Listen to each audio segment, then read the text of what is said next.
Aljamain, tell us how you ended up here, man. You know, obviously you're on the prelims. They don't normally take prelim fighters out here. I know, right? And you showed up. It's crazy. I actually hit up Gavin and I told him I'm going to crash the open workouts for this one, and I just want to know exactly where it's at, and then I'm going to show up and start doing my own workout. And I'm here. They actually invited me. They said, all right, if you want to work out, we'll be more than happy to have you here. Tell me about, I mean, not a lot of fighters would take that initiative to do that. Why is that something you decided to do? I feel like after this fight, I'm going to be at a different level. So I want to start getting more comfortable with the cameras in my face and start preparing myself for doing all this kind of media stuff and just being more comfortable underneath the camera and things like that. So I think doing something like this will help me. And I think it's fun. It's something that I think a lot of people don't enjoy as much as they should. And man, you can only fight for so long. So I just want to be in the moment, enjoy my time here, and take advantage of every single second I could get. I think most people believe you haven't gotten the attention you deserve thus far. Can you put your finger on why that is? Have you been able to identify it?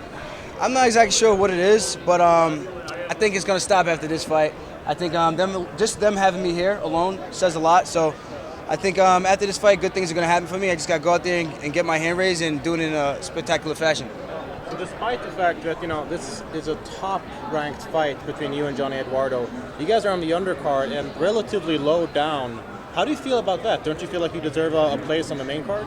I definitely do feel like I should be on the main card, but at the end of the day, a fight's a fight. You got to go out there and you got to win, right? So for me, I'm looking at this like I am the main event. I am the co-main event. So it doesn't really matter. At the end of the day, I know people are going to want to watch me fight. I know people are out there, they want to watch me fight.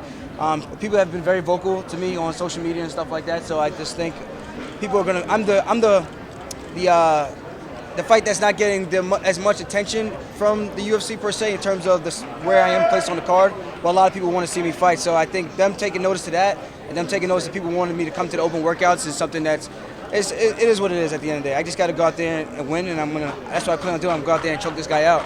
You made a point of talking about this being the last fight on your contract. Yeah. Have there been any conversations with the UFC about re-upping, or are you sort of in that position where you want to get through this and really explore your options? One time, from what I understand, a couple weeks ago, I guess they reached out to my management team, and they spoke about a new contract. But man, I feel like I have a lot more in terms of my value, and I want more for myself. So I'm just going to say that I want more for myself. I think that's the best way to put it. I think a lot of these guys need to want more for themselves. And I came into the sport to make a ton of money, to make a name for myself, leave a legacy, and hopefully retire undefeated and win a UFC gold on my way out. As an example, other fighters can follow. I mean, it's been high profile with Vincent Henderson. Now you, the guys should fight out their contracts and just see what they're worth versus just accepting whatever the UFC offers.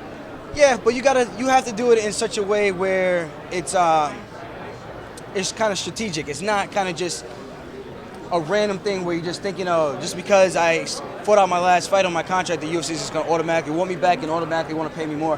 It doesn't really work like that. I think Conor McGregor is a big example of that when it comes to talking about the numbers and things like that. So I look at that. I know people want to watch me fight. I might not have the biggest following, but I know a lot of people know who I am.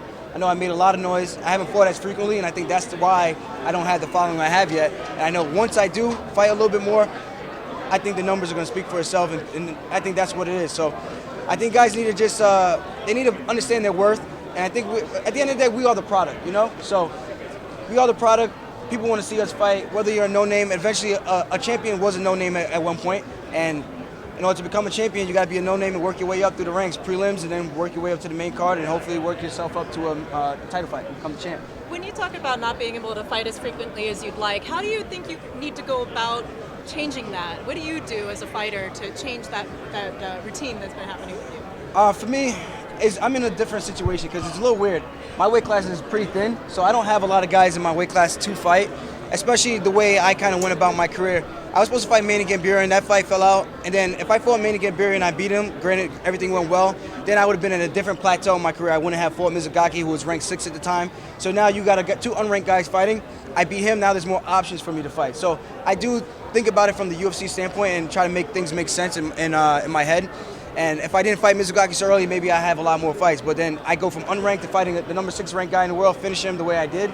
Then it kind of puts me in this weird void where there's not too many guys I can fight at this point. I can't fight guys who are ranked underneath me, unranked and things like that, because now they need more contenders. They got the title guys, the champions are hurt and things like that, and top 5 was hurt at one point.